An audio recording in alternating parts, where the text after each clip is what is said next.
Hi, good evening guys. I'm Daniel from 11 Kobe and I would survey my mom. I would interview my mom about business management. So mom, kindly introduce yourself. I'm Mario Fred Ansel, a mother of Daniel D. Aneses.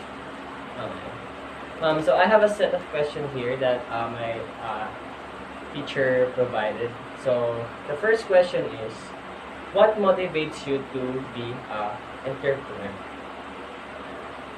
To motivate me, you guys, you and your sister.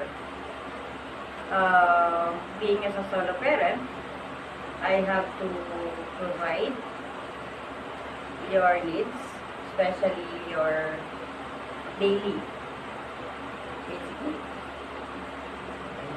So you're saying that in every challenge in business, you always think about us or like Yeah, sure, definitely. okay. Take that guys, ngayon ko pa lang ito malalaman. Like, first time ko rin ito tatanungin kay mom. So next, what do you think are your characteristics and competency that made you a successful entrepreneur? To be a businessman or businesswoman, you have to be matyaga, masipag, and kailangan talaga magsunog kilay. Okay. So kilay talaga. So next, what do you think of being employed? Why did you not choose that path? I've been employed as a local government 7 years. Pero I realized na working with them, yun yung tipong naka-fix ka lang. Hanggang doon. Though, being as a businesswoman, lumalawak yung kaalaman mo. You grow yourself, you encounter a lot of people, na i-share mo rin yung mga talents at yung mga nabibigay mo pa na servisyo pa. So parang ayaw mong lagyan ng standards or limit yung talent mo. Kaya ka nag-business talaga. Yes. Kasi- Kailangan mo i-explore. Kailangan i-share mo rin yung talent. Kung ano yung kakayanan. Okay, so meron ako follow-up question sa'yo. Kasi nag-prepare din ako ng questions ko as syempre gusto ko rin mag-entrepreneur and business. So, my first question is, what are the most common mistakes that new business owner makes?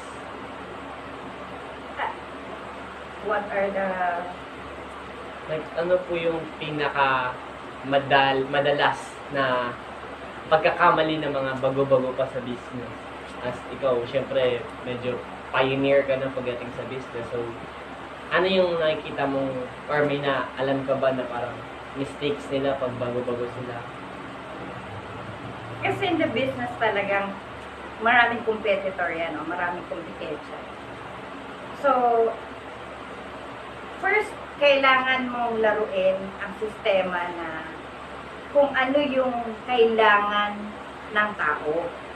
Una, katulad niyan, depende yun sa area. Kung sa tingin mo itong lugar na to ay kailangan maraming bata, ano ang dapat? Magbibenta ka ba ng alak? O magbibenta ka ba ng sigarilyo? Diba? Bata ang nagadoon. So, kailangan, ang i-serve mo or ibibenta mo rin is yung para doon sa angkop ng area mo o sa nasasakit. Mistakes in the sense na siguro wrong management. Yung bang typical na mas marami pa yung expenses mo rather than sa income. So, kailangan balance. O, kailangan mas okay ang pasok rather than sa mas marami kang nainabas. Okay? Yun yung tinatawag natin. Like, for example, sa store. Kung nag-start ka ng 5-5 bawat variety, kung ano lang yung na wala, yun lang yung dapat mong idagdag. No need na to buy ka pa ng another 5 kasi ma-out of ano ka na dyan. out of budget, let's say. Kasi kailangan mong i-budget din lahat yung income mo. So parang yun po yung nakikita niyo sa common mistakes ng bagong or nagsisimula pa lang sa business. Kasi ano ba yung sinasabi nila? Income less expenses o expenses less income? Ano ba dapat siya? So, sinasabi nila, income less expenses. Wrong. Expenses plus a less income. Kasi, titingnan mo yung expenses mo.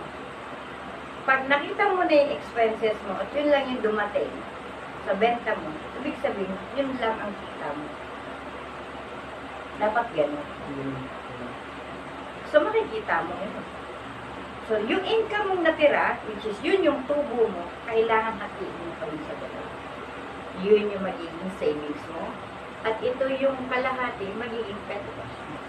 Doon ka ngayon tutulong. Okay. Ngayon ko lang naintindihan yun.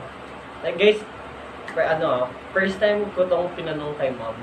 Like, para sa akin, positive thing din to na meron din akong mom na nag-feed sa akin ng ganitong klaseng bagay. So, then guys, thank you for listening and watching. Sir, thank you po sa opportunity na to. Dala pa. Bye-bye!